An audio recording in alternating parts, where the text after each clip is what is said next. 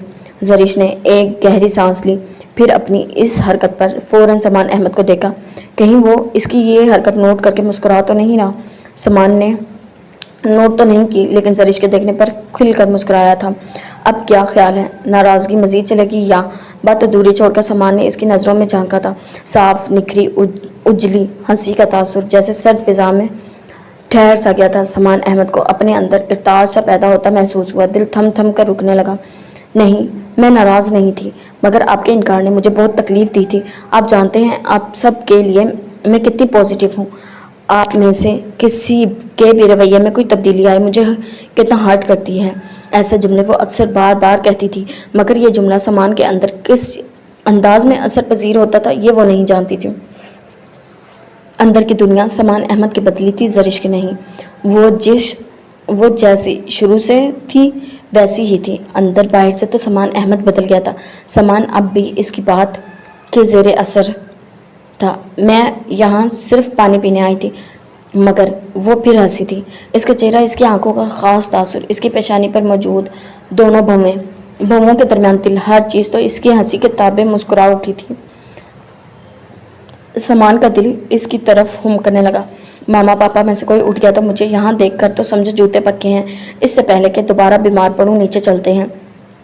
اس کے اندر کا موسم کچھ ہلکا پھلکا ہوا تھا، وہ خود بھی ہلکی پھلکی ہوتی چلی گئی تھی۔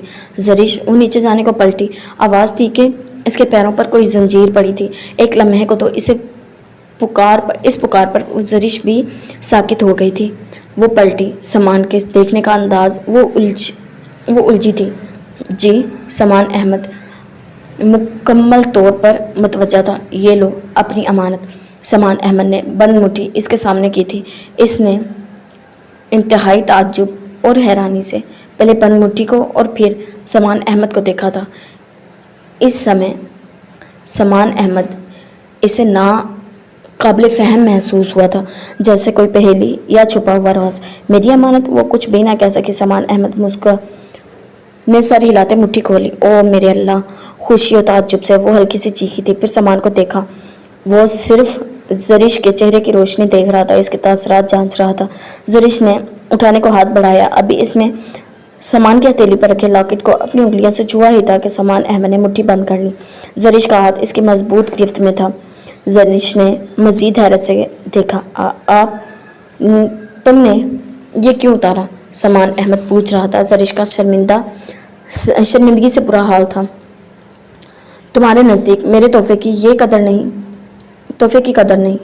اس کو اس طرح یوں بے دردی سے زنجیر توڑ کر وہیں میرے کمرے میں پھینک آنا، مجھے بہت تکلیف ہوئی۔ اس کا تو یہی مطلب ہوا نا کہ یا تو اچھا نہیں یا میرا تحفہ؟ عثمان نے بہت سنجیدگی سے شکوہ کیا۔ زرش سے سر نہ اٹھایا گیا۔ یہاں وہ غلط تھی اور اپنی غلطی مانتی بھی تھی۔ اس وقت سامان نے جب انکار کیا تو اس نے زنجیر کو جھٹکا دیا تھا اور پھر زنجیر ٹوٹ گئی۔ سامان کے انکار نے اتنی تکلیف دی کہ اسے خود بھی سمجھ نہیں آیا کہ وہ کیا کر چکی ہے۔ لاکٹ مٹھی سے نیچے گراتے واپس غصے سے گھر آتے اور پھر اب تک ناراضگی کا اظہار کرتے ہر لمحہ ہر پل اس لاکٹ کا خیال آیا تھا۔ اور اب آئی ایم سوری، آپ کو پتہ ہے میں غصے میں ہر بات بھول جاتی ہوں۔ آپ کے گھر صرف آپ کو منانے کے لیے گئی تھی۔ جواباً آپ کا صاف انکار سن کر مجھے غصہ آ گیا تھا۔ یہ تو یوں ہی زنجیر ٹوٹ گئی اور وہ پھر ندامت سے سر جھکا گئی۔ بات زرش زنجیر توڑ دینے یا لاکٹ بے دردی سے پھینک دینے کی نہیں، بات تو سامان کچھ کہتے کہتے ایک دم لب بھیج گیا۔ زرش نے سر اٹھا کر دیکھا۔ سامان کے لہجے اور آنکھوں میں نہ جانے کیا خاص بات تھی کہ وہ ایک دم پزل ہو گئی تھی۔ سوری سامان ایک گہری سانس کھینچ لیتے اپنے ہاتھ میں دبے زرش کے ہاتھ کو دیکھا۔ سرد یخ انگلیاں، سامان کو پوری شدت سے ان کی نرماہٹ اور ٹھنڈک محسوس ہوئی۔ سامان نے گرفت کھولی تو زرش نے لاکٹ اٹھا لیا۔ اب دوبارہ اس کے ساتھ وہی حشر کرنا ہے تو مجھے ابھی سے بتا دو۔ لاک کھولتے زرش ہنس دی، پھر چادر تھوڑی سی سر سے سرکا کر اس نے وہیں کھڑے کھڑے لاکٹ پہنا۔ سامان احمد اسے دلچسپی سے دیکھ رہا تھا۔ زرش کے گلے میں لاکٹ دیکھ کر سامان احمد کے سارے وجود میں ایک طمانت بھرا احساس گردش کرتا چلا گیا تھا۔ آئندہ آپ کو یہ کہنے کا موقع ہی نہیں ملے گا۔ اب ہر بار صرف ایک ہی چیز، غصے کا نشانہ تو بنتے سے رہی۔ ہو سکتا ہے اگلی دفعہ زرش، سامان نے اسے شرارت سے کچھ کہتے ٹوک دیا تو وہ کھلکھلا کر ہنسی، جیسے فضا کی ہر چیز گنگنا اٹھی ہو۔ اوکے تھینکس، ورنہ اس بات کے غم سے تو میں بیمار ہی پڑ گئی تھی۔ یہی سوچ سوچ کر کے غصے میں پھینک کیوں آئی۔ اگر گم ہو گیا تو کسی کو بتا نہ سکتی، جو خاطر ہوتی وہ علیحدہ۔ ابھی تک کسی کی نظر میرے گلے پر نہیں پڑی، ورنہ وہ خود ہی ہنس کر پلٹ گئی تھی۔ پھر رکی، سامان احمد کی طرف آئی۔ آپ کی یہ چادر اتار کر اس نے آگے بڑھائی تو سامان احمد نے مسکرا کر تھام لی۔ وہ واپس سیڑھیوں کی طرف بڑھ گئی تھی۔ اب آپ بھی نیچے آ جائیں، یہ نہ ہو کہ کل مجھے الزام دے رہے ہوں تمہاری وجہ سے بھی۔ میں بھی، شرارت سے کہتی وہ تیزی سے سیڑھیاں اتر گئی تھی۔ سامان نے اوپر کھڑے اسے مسلسل مسکراتے غائب ہوتے دیکھا تھا۔ وہ لاؤنج میں بیٹھی ٹی وی دیکھ رہی تھی۔ بچوں کی وجہ سے گھر میں رونق رہتی تھی، مگر آج کل تو گھر خالی خالی رہنے لگا تھا۔ پہلے فرح اور علی گئے تھے تو وہ سارا دن ادھر ادھر سے چکراتی رہتی تھی۔ رات سامان اور سعید احمد آ جاتے تو کچھ تنہائی کا احساس کم ہوتا، مگر 2 دن ہوئے تھے سامان بھی میٹنگ کا کہہ کر گیا تھا۔ وہ اکثر لاہور جاتا رہتا تھا۔ 1-2 دفعہ اس نے کال بھی کی تھی۔ طاہرہ بیگم کو کچھ سکون ہو رہا تھا۔ فرح اور علی کو وہ بہت مس کر رہی تھی۔ سامان یہاں تھا تو 1-2 دفعہ اس نے ان دونوں سے بات بھی کروائی تھی۔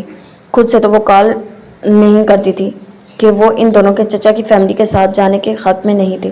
سعید احمد اور سامان نے ان کو بھیجا تھا۔ اندر سے وہ راضی نہیں تھی۔ سعید احمد کے سامنے کچھ کہہ بھی نہیں سکتی تھی کہ وہ کسی بھی قسم کے لحاظ نہیں رکھتے تھے، اور اب سامان بھی نہیں تھا۔ سعید احمد سارا دن باہر گزار کر رات گئے لوٹتے بھی تو فوراً کھانا کھا کر سو جاتے۔ ایسے میں طاہرہ بیگم کو نہایت تنہائی کا احساس مزید ہو رہا تھا۔ ٹی وی دیکھتے ہوئے ان کی نظر ذہنی رو فرح، علی اور سامان کی طرف بھٹک گئی تھی۔ ٹی وی دیکھتے اچانک ٹیلی فون کی گھنٹی بجنا شروع ہو گئی۔ انہوں نے ٹی وی بند کر کے ریسیور اٹھایا۔ السلام علیکم، اجنبی آواز تھی۔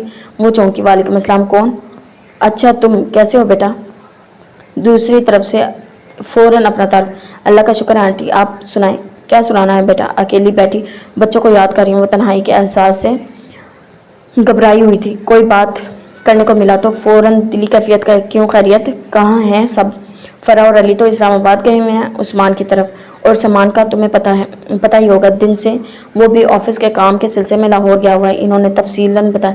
اچھا سامان لاہور میں ہے؟ کتنے دن ہو گئے ہیں میری اس سے بات ہوئے؟ آج ابھی کال کی تھی میں نے، مگر اس کا نمبر آف تھا، اسی لیے کل کال کر رہا تھا۔ مجھے نہیں پتا تھا کہ وہ آؤٹ آف اسٹیشن ہے، ہو سکتا ہے وہ کسی میٹنگ میں مصروف ہو، ورنہ تو اس کا نمبر آن ہی ہوتا ہے۔ اچھا پھر آنٹی، میں پھر ٹرائی کرتا ہوں، آپ بھی کوشش کریے گا، اگر اس کا نمبر آن ہو تو مجھے بتا دیجیے گا، مجھے اس سے ضروری بات کرنی ہے۔ ٹھیک ہے، میں دیکھتی ہوں پھر کال کرتی ہوں، تم بھی کوشش کرنا۔ جی آنٹی ضرور، اوکے پھر اللہ حافظ۔ اللہ حافظ۔ ڈاکٹر ظفر کے فون کرتے ہی انہوں نے سامان کا نمبر ڈائل کیا، وہ آف تھا۔ انہیں حیرت ہوئی، سامان عموماً نمبر آف نہیں رکھتا تھا۔ پھر وہ مسلسل نمبر ٹرائی کرتی رہی۔ قریباً 1 گھنٹے بعد اس کی کوشش کامیاب ہوئی۔ سامان کے موبائل نمبر پر کال جا رہی تھی۔ ہیلو۔ دوسری طرف سے سامان کی بجائے کوئی بہت جلد سی نسوانی آواز سنائی دی تو طاہرہ بیگم الجھ گئی۔ سامان کا نمبر کوئی اور ریسیور کرے، انہیں حیرت سی 2-4 کرتے تھے۔ تم کون اور سامان کہاں ہے؟ انہوں نے کچھ سختی سے پوچھا تھا۔ وہ تو سو گئے ہیں، بلکہ سبھی سو گئے ہیں، ابھی وہ لوگ لوٹے تھے آتے ہی سو گئے۔ یہ تو موبائل کی آواز سے میری آنکھ کھل گئی۔ آپ کہتی ہیں تو میں سامان صاحب کو اٹھا دیتی ہوں۔ ملازمہ ٹائپ لہجہ تھا۔ طاہرہ بیگم کچھ اخذ نہ کر سکی۔ تم کون ہو؟ جی میں یہاں کام کرتی ہوں۔ کہاں؟ سامان کہاں ہے؟ اور وہ تو لاہور میں تھا۔ پھر وہ الجھی تھی۔ یہاں صاحب جی کے ہاں، اتنے دن ہو گئے تھے، سب لوگ مری گئے ہوئے ہیں، آج ہی لوٹے ہیں۔ آپ کون ہیں مجھے بتا دیں، چھوٹے صاحب اٹھتے ہیں تو بتا دوں گی۔ مری؟ چھوٹے صاحب آج ہی لوٹے ہیں؟ طاہرہ بیگم کا دماغ الجھ گیا تھا۔ تمہارے صاحب کا کوئی نام بھی تو ہوگا، کیا نام ہے جن کے ہاں تم کام کرتی ہو؟ انہوں نے آپ کے کچھ ڈانٹ کر پوچھا۔ عثمان صاحب، وہی جن کی بیگم ڈاکٹر ہیں۔ یہ لوگ کتنے دن سے اپنے چچا کی فیملی کے ساتھ گھومنے پھرنے مری گئے ہوئے تھے، آج ہی آئے ہیں۔ چھوٹے صاحب بھی ان کے ساتھ ہی تھے۔ ان کا موبائل یہاں ٹی وی لاؤنج کے پاس ہی پڑا رہ گیا، وہ خود سو گئے ہیں۔ عثمان؟ طاہرہ بیگم کو پہلے کچھ بھی سمجھ نہ آیا۔ جب ذہن نے کام کیا تو غصے سے ان کا برا حال تھا۔ تو سامان احمد مجھے لاہور کا کہہ کر خود چچا کی فیملی کے ساتھ ہے۔ صدمے، غم و غصے سے ان کی ذہنی حالت ایک دم خراب ہوئی تھی۔ میں سامان سب کو اٹھا دوں؟ سامان احمد نے آج تک ان سے جھوٹ نہیں بولا تھا۔ آج سامان کی وجہ سے ان کا دل سخت تکلیف سے دوچار تھا۔ تو 2 دن سے سمان احمد مری میں ہیں اور آج اسلام آباد۔ وہ جوں سوچتی جا رہی تھی غصہ بڑھتا جائے۔ میری اولاد اب مجھ سے جھوٹ بھی بولنے لگے گی اور اولاد بھی سمان احمد۔ انہیں ابھی تک یقین نہیں آ رہا تھا، تبھی سعید احمد اتنے مطمئن ہیں۔ اب ان کے غصے کا رخ دوسری طرف تھا۔ یہ سب یہی شخص کر رہا ہے، صرف اور صرف مجھے جلانے کے لیے، مجھے اذیت دینے کے لیے۔ غصے سے وہ صوفے پر بیٹھ گئی تھی۔ بس سعید احمد، یہ آخری بازی سمجھ لو۔ سمان احمد، جو چاہ رہا ہے وہ میں مر کر بھی نہیں ہونے دوں گی۔ جو تمہاری خواہش ہے وہ میرے جیتے جی تو پوری نہیں ہوگی۔ زرش اس گھر میں کبھی نہیں آئے گی، میرے ہوتے ہوئے تو کبھی نہیں۔ اگر ایسا ہوا تو غصے اور انتقام سے سب کچھ بھول بیٹھی تھی سعید احمد، اور کتنی دیر یہ سب کرو گے؟ دیکھنا تم میں کیا کرتی ہوں، جو میں کروں گی تم وہ دیکھنا۔ اگر میں خوش نہیں تو پھر شائستہ اور اس کی اولاد بھی نہیں۔ تنفر سے سوچتے وہ یہ سب بھول چکی تھی، کس کی اولاد کی خوشی سے ان کی اپنی اولاد کی خوشی بھی وابستہ تھی۔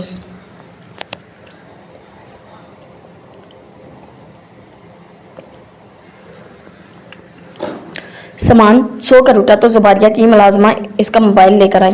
زباریہ کی یہ ملازمہ کافی پرانی تھی۔ چھوٹے صاحب جی، آپ کا یہ موبائل ٹی وی کے قریب پڑا ہوا تھا۔ وہ جو اپنے بیگ سے کپڑے نکال رہا تھا، بات لینے کی تیاری کر رہا تھا، سر اٹھا کر ملازمہ کو دیکھا، پھر موبائل اس کے ہاتھ سے تھام لیا۔ صاحب جی، ایک کال آئی تھی، کوئی عورت تھی آپ کا پوچھ رہی تھی، وہ جھجکتے ہوئے بتا رہی۔ سمان نے تعجب سے اسے دیکھا، پھر موبائل کو کل سے اس نے آف کیا ہوا تھا، اسلام آباد آتے ہی آن کیا تھا، اور اب یہ کال نمبر دیکھا تو گھر کا تھا۔ سمان کے ہوش اڑ گئے، یہ تو گھر کی کال تھی۔ امی نے کال کی تھی، کیا کہا انہوں نے؟ جی کچھ نہیں، آپ کا پوچھ رہے تھے، میں نے آپ کہہ دیا سو رہے ہیں۔ اور پھر سمان کو لگ رہا تھا کوئی گڑبڑ ہے، پھر پوچھا کہ میں کون ہوں؟ تو تم نے کیا کہا؟ میں نے بتا دیا، میں عثمان صاحب اور ڈاکٹر صاحب کے گھر کام کرتی ہوں۔ سمان کا جی چاہا اپنا سر پیٹ لے، پھر اور کیا ہونا تھا؟ میں نے اور تو کچھ بھی نہیں بتایا، صرف یہی کہا کہ آپ لوگ تھوڑی دیر پہلے مری سے آئے ہیں۔ اب سب سو گئے۔ سمان نے عجیب نظروں سے ملازمہ کو گھورا۔ وہ کہہ رہی تھی کہ اور کچھ بھی نہیں بتایا، اور کیا رہ گیا تھا بتانے کو؟ سب کچھ ہی تو بتا چکی تھی۔ اچھا ٹھیک ہے، تم جاؤ، اور ہاں بھابھی کو بھیجو۔ نہانے کا ارادہ ملتوی کر کے وہ وہیں بستر پر بیٹھ گیا تھا۔ دوسری طرف علی ابھی بھی بے خبر تھا، دونوں ایک ہی کمرے میں تھے۔ تھکن کی وجہ سے آتے ہی سب سو گئے تھے۔ تم نے بلوایا؟ سمان زباریہ فوراً چلی آئی تھی۔ جی۔ وہ سمان نے زباریہ کو ساری بات بتائی تو وہ بھی چپ ہو گئی تھی۔ اب کیا کروں؟ وہاں تو امی جان کا غصے سے برا حال ہو رہا ہوگا، کال کروں یا نہیں؟ نہیں تم بات مت کرو، اس طرح تو وہ بہت بگڑیں گی۔ ایسا کرو پاپا کو کال کر کے بتا دو، وہ خود ہی ہینڈل کر لیں گے۔ نہیں، اس طرح تو وہی صورتحال ہوگی، یعنی لڑائی، جس سے میں بچنا چاہتا ہوں۔ زباریہ کے مشورے پر فوراً نفی میں ساری نہیں، کچھ نہیں ہوتا۔ لاؤ میں پاپا سے بات کر کے آرام سے انہیں سمجھاؤں گی اور کہہ دوں گی کہ وہ اس مسئلے میں ماما سے نہ الجھیں۔ کل تو تم لوگ ویسے بھی جا ہی رہے ہو، جا کر خود ہی ہینڈل کر لینا۔ انہوں نے آرام سے مسئلے کا حل نکالا تو سامان چپ ہو گیا۔ اس وقت وہ خود بھی امی ابو دونوں سے کسی بھی طرح کی بات نہیں کرنا چاہتا۔ سو خاموشی سے سر ہلا گیا۔ آپ بات کر کے دیکھ لیجئے پلیز، ابو کو اس طرح سمجھائیے کہ امی ان سے پوچھیں تو وہ الجھے نہیں۔ کل اگر سب لوگ نہ بھی گئے تو میں چلا جاؤں گا، اس وقت میں بات لے لوں، آپ بات کر لیں۔ موبائل زباریہ کو تھما کر وہ خود باتھ روم میں گھس گیا تھا۔ وہ سب 9-10 بجے کے قریب اسلام آباد پہنچے تھے۔ آج کا دن یہاں گزارنے کا ارادہ تھا، اور پھر کل ارادہ سب کا واپس کراچی جانے کا تھا۔ زباریہ نے سعید احمد سے بات کر کے ساری وجہ سمجھائی، طاہرہ بیگم سے نہ الجھنے کا وعدہ لے کر سکون کا سانس لیا۔ 2 بجے کے قریب سب ہی اٹھ چکے تھے۔ عثمان اور زباریہ ان لوگوں کی وجہ سے چھٹی پر تھے، کل سے دوبارہ جاب پر جا رہے تھے، اسی لیے کھانے کے بعد عثمان کا ان لوگوں کو چھتر پارک کی سیر کروانے کا ارادہ تھا۔ اسلام آباد میں آج موسم خاصا خوشگوار تھا، دھوپ نکلی ہوئی تھی، بلکہ اب تو 2 بجے کے بعد دوپہر کی وجہ سے دھوپ کی تمازت بھی کم ہو گئی تھی۔ چھتر پارک عثمان کے گھر سے 1-1.5 گھنٹے کی ڈرائیونگ پر تھا۔ وہ لوگ جب بھی اسلام آباد آتے یہاں ضرور آتے تھے۔ 3 بجے کے قریب وہ لوگ گھر سے نکلے تھے۔ عثمان اپنی گاڑی ڈرائیو کر رہا تھا اور فرح و نوشین وغیرہ جس ٹویوٹا میں آئے تھے اس کو سمان احمد ڈرائیو کر رہا تھا۔ سعید احمد، شائستہ بیگم، زباریہ کی ملازمہ اور ڈرائیور عثمان کے ساتھ، جبکہ فرح، نوشین، زرش، زباریہ، حمزہ سب ہی ٹویوٹا میں تھے۔ راستے میں ان لوگوں نے کھانے پینے کا سامان خریدا۔ دونوں گاڑیاں آگے پیچھے چل رہی تھی۔ زرش کی طبیعت پچھلے 2 دنوں سے خاصی سنبھلی ہوئی تھی، اندرونی اور بیرونی طور پر وہ بہت فریش تھی۔ گاڑی میں سب نے ادھم مچا رکھا تھا۔ پارک میں دونوں گاڑیاں آگے پیچھے رکی تھی۔ ٹکٹ لے کر وہ پارک میں چلے آئے۔ ملازمہ نے پارک میں گھاس پر چٹائی بچھا دی تھی. ماما پاپا ادھر بیٹھ گئے تھے. وہ چاروں ان کے پاس آ گئی تھی. زباریہ بھابھی ملازمہ کو کھانے پینے کی چیزیں ایک طرف رکھنے کی ہدایت دے رہی تھی. ماما ہم ندی کے طرف چلے جائیں؟ زریش نے شائستہ سے پوچھا تو انہوں نے سر ہلا دیا مگر دھیان سے. علی تم ان تینوں کے ساتھ رہنا. لگتا ہے وہ 2-3 کالج کے ٹرپ بھی آئے ہوئے. یہ نہ ہو ہجوم میں ڈھونڈتے پھرے ان کو. اور ہاں زریش تم پانی میں مت جانا ورنہ پھر بیمار ہو جاؤ گی. مجھ سے برا کوئی نہیں ہوگا. اجازت دیتے ہوئے انہوں نے حد بندی بھی کی تھی. زریش نے بیچارگی سے منہ بسوڑا. علی منہ چڑھا رہا تھا. وہ دل ہی دل میں اسے کوسنے لگی. جی ماما. شائستہ ہنس دی. جانتی تھی وہ جب بھی اسلام آباد آتی ہے صرف پارک میں ندی سے چھیڑ چھاڑ کرنے ہی تو آتی ہے. آپ نہیں آئیں گے؟ نوشین نے ان پانچوں سے پوچھا تھا. نہیں تم لوگ جاؤ ہم تھوڑی دیر میں آتے ہیں. عثمان بھائی کے کہنے پر تو وہ تینوں علی کے ہمراہ ندی کی طرف بڑھ گئی تھی. پہلے کی نسبت اب ندی کا پانی کافی خشک ہو چکا تھا. پتھروں سے بہتے پانی اب صرف تھوڑے ہی رقبے پر محیط تھا. وہ چاروں بڑے سے پتھر پر پاؤں جمائے عین درمیان میں ایک بڑے سے پتھر پر آ بیٹھی تھی. علی بھی ساتھ تھا. وہ دیکھو 2 لڑکیاں کافی دیر سے ہمیں دیکھ رہی ہیں.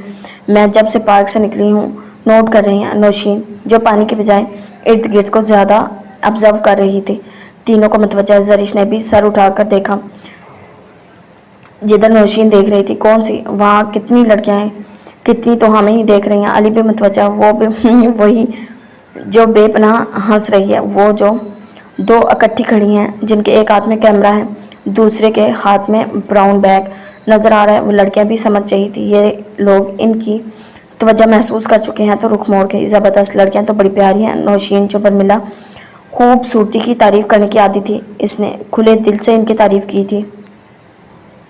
ہاں ریڈ سوٹ والی کچھ زیادہ ہی پیاری ہے. کیا خیال ہے؟ علی نے بھی شرارت سے ان کی طرف دیکھا. اس چھیڑ چھاڑ پر تینوں نے گھورا. خیال کچھ برا نہیں ہے مگر ان سے جوتے تمہیں کھانے پڑیں گے. ہم سے کھا لو تو شاید ذلت سے بچ جاؤ. زریش نے دوسرے پتھر پر پڑے اپنے جوتے کی طرف اشارہ کیا تو وہ کھل کر ہنس دیا. ویسے علی کا بھی کوئی قصور نہیں. ریڈ سوٹ والی تو دور سے ہی آنکھوں کو خیزہ کر رہی ہے. ذرا غور کرو تو ارد گرد کئی لڑکے متوجہ ہیں اس کے. چھوڑو بھی کیا ایک ہی لڑکی حسین ہے؟ ہم سا کوئی ہو تو بتائے. زریش نے نوشین کو چھیڑتے ہوئے کہا. لو آ گئے اب بولو. فرح نے جو سامان احمد کو کچھ فاصلے سے اپنی طرف آتے دیکھ چکی تھی نے شرارت کا کیا مطلب؟ اس نے فرح کو دیکھا اور پھر اس کی آنکھوں کے تعاقب میں سامان کو آتے دیکھ کر ہنس دی.